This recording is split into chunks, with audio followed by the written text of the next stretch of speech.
Where did Sajith go wrong at the presidential election? I think taking in certain poor leaders were detrimental to us. Some of the main political parties this time around are focused on young politicians. We see a lot of old guards moving out. This all stems up from the Aragalaya because there was a overwhelming call for the old 225 to be replaced with new faces. Why wasn't Ranjan coming back to the SJB? He probably wanted nominations with the NPP and he didn't get that nomination is what I feel. I think which is why he went to that new political party. But that political party, I'll tell you straight up, is also owned by dubious entities. Calls for the UNP and the SJB to come together. Would that have helped the party and maybe even the UNP as well?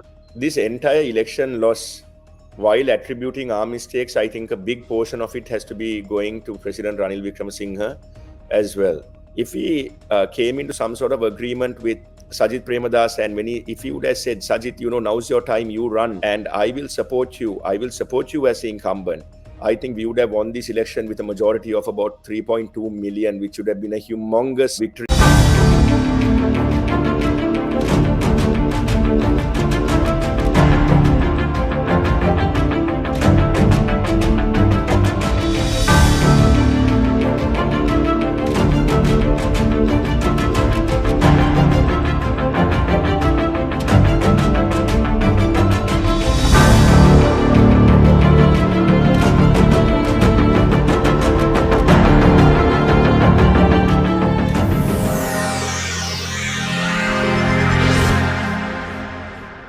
Hello and welcome to another episode of On Fire here on Daily Mirror. I'm Easwaran Rutnam. With the parliament elections around the corner, some of the main parties, of course, the SJB, the NDF, Ranil Wickremesinghe's party, and the SLPP are very much getting ready for campaigning. And there are also a number of other political parties, independent groups that are also contesting this election. But the main fight is, of course, between the SLPP, the NPP of President Anil Kumar Dissanayake, the SJB, and of course Ranil Wickremesinghe's political alliance. Today on the program, I have with me Rehan Jayawickreme. Rehan is contesting the elections from Mathura. So I thought I'll maybe speak to Rehan and discuss the preparations for this election by the SJB, and also see, what focus is there for this party since it lost the presidential election. So Rehan, welcome to the program. Good morning, East. Thanks for having me on. It's good to be back. My pleasure. So Rehan, you are now contesting this election from Mathura. You're looking to come into parliament. And I know some of the main political parties this time around are focused on young politicians. We see a lot of old guards moving out and a lot of young people like you coming in and trying to be a voice in parliament. How important is it for the youth and for Sri Lanka to have a lot of new faces in parliament and to have the voices of the youth heard in parliament? First of all, thanks for having me back on your show. So yes, I've submitted my nominations to represent Valigama and the Mathura district and contest from the SJB. When you asked me that question about new faces, I think that this all stems up from the Aragalaya because there was a overwhelming call for the old 225 to be replaced with new faces. Unfortunately, President Ranil Wickremesinghe, even though he could have dissolved parliament after a year, he continued going on the path that he went on, not really, I think, taking into consideration, he didn't take into consideration the viewpoints of the people's Aragalaya, which resulted in his defeat and also, I think, to a certain extent, our defeat. As a party, I think we've fielded a whole new bunch of new faces. I wouldn't call myself very, very, very new or very fresh, because I did contest the 2020 parliamentary election as well. But I think the overwhelming majority of this country want new faces, young faces, faces that don't belong to the traditional 225. So basically, I think this is all an outcome of the Aragale, and this is what the Aragale wanted, and this is what the people of this country wanted. So we are paying heed to their request. But interestingly, you mentioned about Ranil Wickremesinghe's defeat and the presidential election. I just want to go back to that. I mean, where did Sajith Premadasa go wrong at the presidential election? I mean, there are a lot of viewpoints being expressed. Some are saying if Ranil Wickremesinghe and Sajith Premadasa got together, there would have been a better chance. And I know that that attempt was made even for the upcoming parliament election, and that didn't work out as well. I mean, your viewpoint. I mean, where did Premadasa go wrong? Was it again due to policies, or was it something else? I mean, look, let's be honest. Self-reflection is very important for any leader. Sajith, I think, came on various news outlets, and he admitted the fact that the buck stops from him. He quoted President Truman, the famous quote about the buck stops here. He accepted full responsibility for the defeat, and I think that's a commendable thing on a part of a leader, without always giving excuses, without saying that the votes were rigged, without saying that he does not accept the election result. He actually said that he accepts full responsibility. But that being said, I think as a young representative, well, like I said, I wouldn't call myself very young, but as a comparatively younger person who's in the SJB, like I said, self-reflection is important. I think taking in certain Pohottua leaders were detrimental to us. I had a chat with this about Sajith before the election, and we had a very heart-to-heart sort of discourse where he told him that if we continue taking SLPP guys, that it's going to harm his election. But I think he was also under a lot of pressure from various places. I obviously can't put myself in his shoes because it's obviously tough being a leader of Sri Lanka's main opposition party, the youngest opposition party. So his self-reflection is important, and I think it's certain mistakes we made when recruiting faces that landed us in this problem. Because if you remember, So has he admitted that? Has he admitted that that was a mistake, taking in some of these SLPP members? I think he has to be a little bit more diplomatic than us, or when we make statements. What he clearly said was that there were mistakes on our part.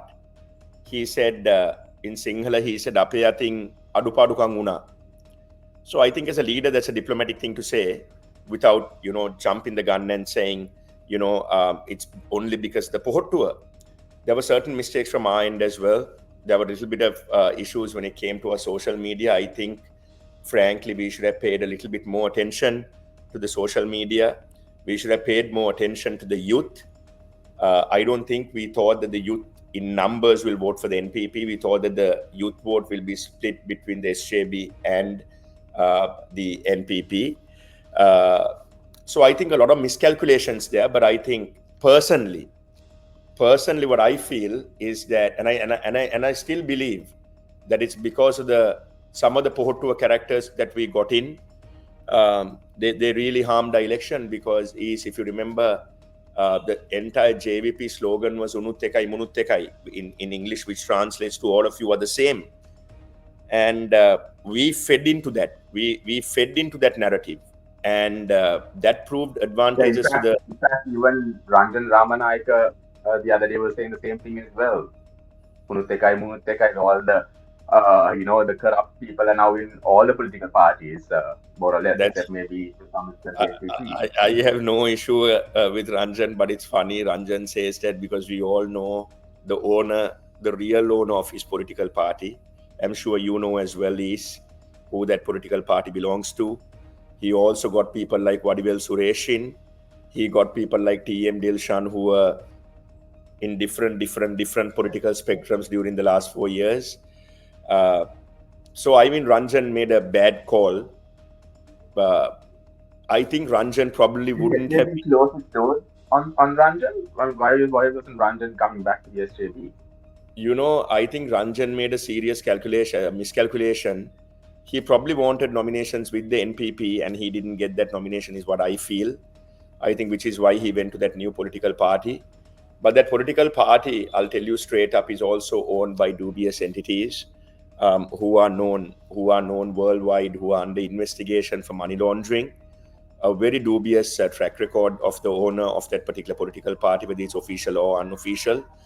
Like I told you, and he said a funny thing, I'm not going to go too much into Ranjan, but he said a funny thing during one of those press conferences. He said, we are not going to give nominations to people who are accused of mass scale corruption, but people with small levels of corruption, we will accept. So I think Ranjan really shot himself in the foot there. I think he would have had a better chance securing more votes in the NPP. We supported Ranjan Ramanayake multiple times. I was actually one of the people that funded Ranjan Ramanayake's Free Ranjan. If you noticed that poster going around Colombo, I was one of the main funders for that. I went to see him in Anganakola Palace. I conveyed him many messages from Sajith Premadasa. Sajith always stood by Ranjan, even went and picked him up from jail, and went to see him on multiple occasions. Even though Sajith couldn't go as much as he wanted to, he always made it a point to tell us to go and see Ranjan, which is why we had to travel to far places like Anganakola Palace to see him. So I think the ungrateful meter for Ranjan is quite high, but Ranjan has always been like that. But now he'll have to say we are all friends to ungokkama yaluwa thing to his own party members, and he has to find the track record of his own party owner and where those funds come from. I just want to go back. I was talking about the mistake that the SJB made by getting some of these SLPP members in. The SJB alliance, when I looking at the national list, there are still a few former SLPP members there. Dalasala Perumo is there, GL Pires. Is that not of a concern for you? Especially GL Pires, because he may have been a former minister, he may have been a former foreign minister, but look, age-wise as well. A lot of people on social media are commenting on that as well. Why is someone like GL Pires still there in this alliance? Look, believe it or not, GL Pires was the least person that I had issues with joining us. I had personal reasons for that. That's just how I think, and the reasons I gave for that is because GL Pires has been in the national list since 1994, but then at the same time, GL Pires also brings in a wealth of knowledge. I don't know whether you're aware, but he's a very senior law lecturer at the University of Colombo. There is something that's commonly known as GL laws, where he was part of formulating the most amount of laws that are currently being used in the Supreme Court and in other magistrate courts. Brought in a record number of new legislation. And I personally didn't have that much of a problem with GL Pires because Easwaran, I have this mental scale. I'm not an idealistic person who thinks that each party is perfect and each leader is perfect. I have a mental scale where one side is good and the other side contains the bad things. And if the good outweighs the bad, then I obviously go with that. Now, that being said, when it comes to the national list, I'm sure you're aware, the national list does not have an order. We have 29 names, but whatever you see in that is not the order. If you look at it theoretically, I have a feeling that we'll get about 7 or 8 national list slots. Now, what my belief that the national list will be is I believe that one will go to the minority parties, each minority party. So I think Rishad's party, Rauf Hakim's party, Palani Digambaran's party, Manu Ganeshan's party, I think we'll get one each. So that's 4, I think. Then we obviously have our General Secretary Ranjit Madhum Bandara. We have our party chairman Imtiaz Bakir Marker. We have GL Pires. We have Sujiva Sena Singh. So I think that's 8 at most. So the only other Pohotua MP that got another slot was Dalasalha Perumal, who has signed as 3rd. But I seriously doubt that not more than one person who joined us from the Poho tour will get national list, because I just gave you the order, and that order makes sense. That order is made on logic. So I find it difficult to believe how more than one or two SLPP members will get a position. Um, I also want to get your opinion on we spoke earlier about calls for the UNP and the SJB to come together. Um, would that have helped the party and maybe even the UNP as well to survive the SJB to be a bit a stronger force? The UMP only thinks of us when they are in a huge mess that they can't get out of. The SJB is not some party where you can just join and go into parliament thinking that that's your easy ride to parliament. We have all worked extremely hard for this party. We have all done a lot. We have sacrificed aspects of our personal life as well as our professional lives. I've been expelled from the UMP, and I was thoroughly against certain UMP MPs being taken in, and so were most of our people. That being said, this entire election loss, while attributing our mistakes, I think a big portion of it has to be going to President Ranil Wickremesinghe as well. Now, you may think that I am constantly criticizing him or I have a bone to pick with him. In all honesty, I have absolutely no bone to pick with Mr. Wickremesinghe, because irrelevant of what we think about him, I do think that he did certain things that stabilized the economy. And for that, me and the party and even Sajith Premadasa, we are appreciative and we are grateful. But he, during the election time, he severely, and I mean severely, misused state resources. He distributed 1 million land deeds. He gave, various liquor store licenses, even to some guys in our camp. Every single day was, day in, day out, was state machinery being abused and overworked and overused when it came to running this election machine. And look, an incumbent president, by giving all that, still managed to only get 2.5 million. That's not the point, Easwaran. If that 2.5 million, if he did not contest, and if he struck a deal with Sajith Premadas, and if he said, and when I say deal, I don't mean dubious deals. What I mean is, let me rephrase that and call it an agreement. If he came into some sort of agreement with Sajith Premadas, and if he would have said, Sajith, now's your time, you run, and I will support you as the incumbent, I think we would have won this election with a majority of about 3.2 million, which would have been a humongous victory for us. But since 2019, they've been pulling, the rug under our feet.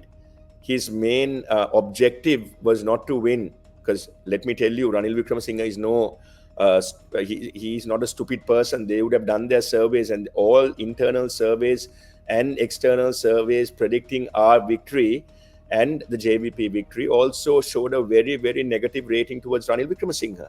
So I find it hard to believe that he's a man who does not believe in surveys. So I think his main goal was to prevent Sajith Premadasa winning, and kudos to him. He managed to do that, because let's do the math, we would have won by 3.2.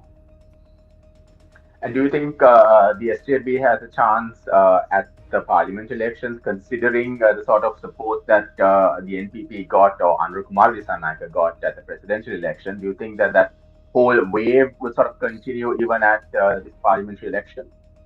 I don't think the NPP was a huge tsunami or a wave. The NPP were talking about 10 million votes. What did they get? They ended up getting something like 42% of the complete vote.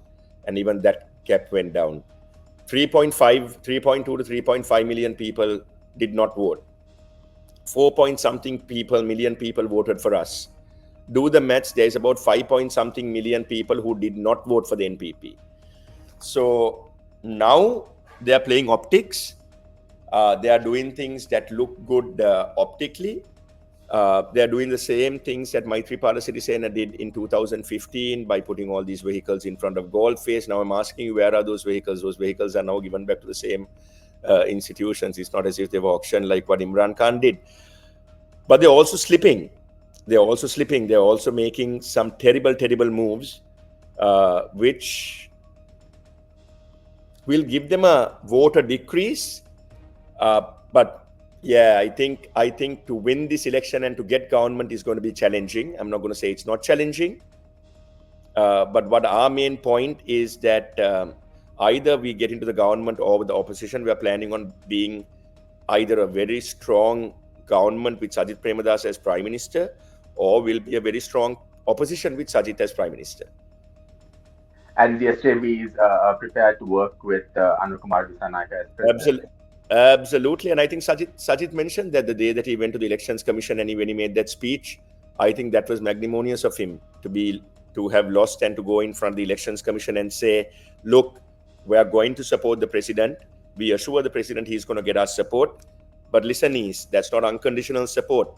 You do right things and you bring in a good formula, anti-corruption framework. Yes, we'll raise our hand. If I'm an MP, I will raise my hand to pass all that legislation. But if they're gonna go all Gota, and if they're gonna act like Gota 2.0, then there's gonna be an issue. So anything that will stifle democracy and freedom, we will oppose. Anything that will enhance law enforcement, anti-corruption framework, graft laws, anti-graft laws, all that we will support, but definitely not everything. But we will give the support to the president because, look, he's the president of our country. He is not the president of the NPP. He's the president of all Sri Lankans, not only those that voted for him, but also those that didn't vote for him. Something that's came in my mind, interesting that you mentioned Gota. I just recall Vimal Veeravansa was mentioning the other day that there is some conspiracy building up where all the opposition political parties are now trying to team up and get rid of Anukumar Dissanayake. I mean, is this something that actually that's in the works that the SJB is also thinking of, maybe looking at impeaching Anura for some reason and trying to remove him from the presidency? I think rubbish is rubbish, irrelevant of who says it, and it belongs in the bin. But I'll answer your question because it's rude not to answer. I mean, we're talking about a man whose life is all about conspiracies. No, his whole life is based on conspiracies. It's like, every single time Vimal Veeravansa says something, it's like reading a Jack Reacher novel, where, everything is a huge conspiracy and everything is a huge sort of thing. He even went to the extent of saying that Julie Chung, the US ambassador, was part of, ousting the government. So I think whatever he says is we shouldn't waste too much time about it.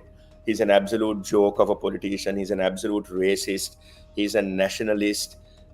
He's just not right. Not just for politics, but as an overall human being, I think he's trash, and he belongs in the bin. And I don't think trash like that can ever be recycled. But yeah, good future for him.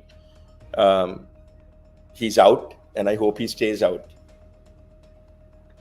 So what can the public expect from people like you, especially the Matra public? What would they be looking forward to from you if you were to enter Parliament? I'm going to be a young face in Parliament. I'm not going to be a new face in politics. I started my politics at the grassroots level, right at the bottom. I know very well what public administration is. I know what grassroots level administration is. I obviously don't know the intricacies of what it's like to be in Parliament, but I think I'll be a good addition. I'll be a good addition for the people of Matra. But look, it's an extremely tough race for me, for my party. We're looking at getting 2 or 3 from Matra the most. In the unlikely event, I'm going to stay positive. I'm not going to even talk about the unlikely event. I'm in this to win. I'm in this to fill the void that was created by the loss of Mangala. I think the only person on the Matra list who can carry on Mangala's vision for a bigger, more inclusive, non-racial Sri Lanka is I think me from that whole list. Please don't think that I'm being arrogant or I'm being too full of myself. But when I look at my list, I obviously think that the void that Mangala left can only be filled by me. And who would you say is your biggest challenge? Is there someone in some political party in Matra that you feel would be giving you a big run? From the NPP, it's obviously Sunil Handunhetti. From the SJB, I think my fight is going to be with Chaturanga Lappatti, the former provincial councillor. And just looking at some of the policies that Anukumar Dissanayake has spelled out, especially with investigations, and when I keep coming on to this at every program that I do, investigations into past crimes, murder of Lasanta Vikramatunga, we had the Tajuddin murder, um, and successive governments have given assurances, successive governments have failed. We're getting the same assurance from this president as well, but only time will tell whether these investigations will do the full run. Is the SJB also giving a similar commitment at this parliament election? We've always stood for rule and a rule of law and order. Look, it's not the politicians are not meant to catch crooks or be hora police or play cops and robbers. That's not our job. People should stop thinking that it's our job. What our job is to go into parliament and strengthen legislation that will enable law enforcement authorities to catch the crooks or prosecute them. This whole notion of us making these promises about us starting these investigations and us going behind these guys, let's get out of that mindset. I mean, I'll give you an example, right? You live in Australia, if I'm not mistaken, and if you do something wrong, does any of your citizenry have the right or the facility to call the local police commissioner and ask them for help? I mean, is that even? But shouldn't there be a political will? I think that's the question. Is there that political determination, political will to get So these that's things what I done? said is. So that's what I said is. That's what what we need to do is the political will has to be there for us to support legislation in parliament and strengthen these laws. And the SJB has a very, very, very strong anti-graft policy, which is a mix of so many different countries. And believe it or not, Australia is one of them. We have taken a mix and we have studied a mix of Singapore, Australia, countries like Sweden. We've combined all of that and we've made this extremely interesting anti-graft policy. So that's what needs to happen. It shouldn't be us making these promises. What our promise should be, however, is that we are going to strengthen these laws. We are going to pass legislation in parliament, and it ends there. I think these institutes have to be given that independent capacity to do their work. Now, look at where the NPP is faltering in that aspect. The NPP appoints Shani Abeysekara, who is now on retirement. He's past the age of 60. There are enough and more experienced police personnel who can handle this in Sri Lanka. But because of the affiliation that Shani personally had with the NPP, Shani was someone who got on their stage. So, now because of the affiliation and the personal relationship they have with Shani, they are now using Shani to, go behind all these people. How ethical is that, is my question.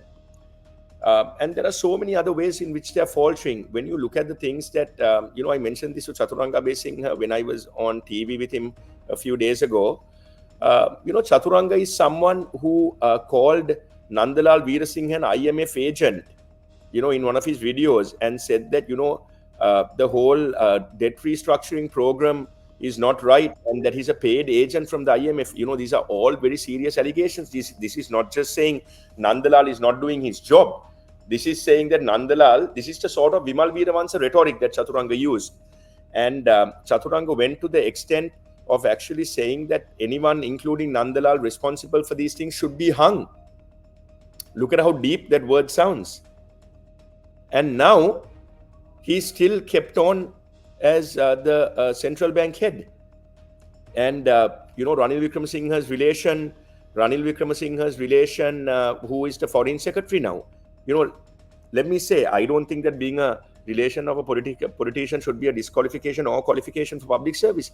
But the JVP, they set a very high bar when they spoke about these things on stage. And Mahinda Sirivardhana, the other finance secretary that they keep on, to let him continue. And look at the funniest thing. The Kalutara district list of the NPP has Nihal Abeysekara, General Secretary, Chaturanga's father. The Colombo list has Chaturanga Abeysekara running as a candidate. And look at the funniest thing. The Kalutara district list has Nihal Abeysekara, General Secretary, Chaturanga's father. The Colombo list has Chaturanga Abeysekara running as a candidate. And look at the funniest thing. The Kalutara district list has Nihal Abeysekara, General Secretary, Chaturanga's father. The Colombo list has Chaturanga Abeysekara running as a candidate. So what does that tell you? They ran so heavily on this whole Paulvade or family dynamics in politics. And when I asked this question from Chaturanga on Ratuira, Chaturanga's response to me was, oh, you know what, my father is also very well qualified. And so am I. And the party made that decision. But look at our party. We have not given any family siblings or father and daughter nominations on the national list or at the same time to contest. That was pretty obvious when Lakshman Kiriyalla's daughter is contesting from Kandy and Lakshman Kiriyalla was not granted national list. You know, so we have taken that strict sort of approach. But isn't it funny that when people come onto the platform and a party like the JVP and the NPP who have been speaking against nepotism, and people call me a product of nepotism when they don't understand the meaning of nepotism. When they call me part of nepotism, they don't understand that nepotism means when either of your parents are directly involved in politics or a similar trade. My granduncles, they are not even my grandparents, they are my granduncles, they are my two grandfathers' brothers. One died in 1991 when I was 5 years old, and the other died in 2002, 1 year after I finished my O-levels. So I'm not a product of nepotism. But Chaturanga Abesingha's father, his own father, who's the general secretary of the NPP, signed his nominations for Chaturanga to contest Colombo as well. So the NPP is showing serious slipsies, and all those slips will be visible after the general election. So I urge people who are watching, do not give them that 2/3, because you give them that 2/3, what you're creating is a Gota 2.0 and a Gota 3.0. Finally, I also want to ask something about the nominations list, since we're mentioning about nepotism and all that. I mean, this is not related to nepotism, but one candidate who is not on the list, who is now grabbing the spotlight, Ratnapura district nominations list, of course, not your area. But Damita Abeyratne's omission from that list, I know that is now grabbing a lot of spotlight on social media. We see Hesha Amina saying that she was not included because she was not from Ratnapura itself. But the fact that she was a strong voice for the SJB post Argalaya, that she supported Sajith Premadasa during the presidential election. I mean, what is your opinion, if not the party position, what is your opinion on her omission from the SJB, the list for this election, that is? Damita was someone irrelevant of all her faults and all the criticism that she got in the process. She actually, she came to Veligama and she did a few meetings here. She traveled to all 25 districts. I think it's unfair, but I can't comment is because I still don't know what happened. I don't know under whose instruction that name was taken out. I mean, I know Hesha is a district leader, but then again, it couldn't have happened without the approval of the General Secretary as well. So, I mean, look, I can't answer things idealistically without knowing the full facts is. I'll be sure to speak about it when I know the facts, but unfortunately, as of now, it's too early for me to comment. Right. Rehan, it was really good talking to you. We'll have to end the program at that. We've gone over time. Thank you once again for your time, of course, and for the comments. Thank you, Easwaran. Thanks a lot for having me on. It was a pleasure as always. Thank you, Rehan. And that's all the time we have for you for On Fire for this week. Till next time, stay safe.